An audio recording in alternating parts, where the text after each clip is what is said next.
Hello guys, আসসালামু আলাইকুম। আশা করি সবাই ভালো আছেন। এই যে দেখতে পাচ্ছেন, অবশেষে আমিও পেয়ে গেলাম ম্যাগনেট ম্যাড্রাস কবুতরের বাচ্চা। আমি আমার কালাঙ্কা কবুতরের ডিম বসিয়েছিলাম, অবশেষে কালাঙ্কা কবুতরের ডিম থেকে এই বাচ্চাটি হয়েছে। আমার কাছে কোনো ম্যাগনেট ম্যাড্রাস কবুতর নাই, হয়তোবা আমার কালাঙ্কার কোনো ব্লাড লাইনে হয়তোবা এই ম্যাগনেট ম্যাড্রাস ছিল, তার কারণে এই বাচ্চা।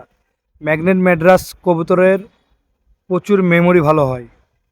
আর এই যে বাচ্চাটি দেখতে পাচ্ছেন, এই বাচ্চাটি বুদ্ধি হয়নি, কিন্তু বাচ্চাটি তার নিজের বাসায় ঢোকার দেখেন কিভাবে চেষ্টা করছে, আপনারা নিজে চোখে দেখুন।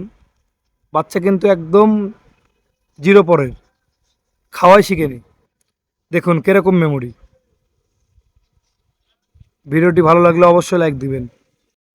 আর এতক্ষণ আপনার মূল্যবান সময়টুকু নষ্ট করে আমার ভিডিওটি দেখার জন্য আপনাদেরকে অসংখ্য ধন্যবাদ।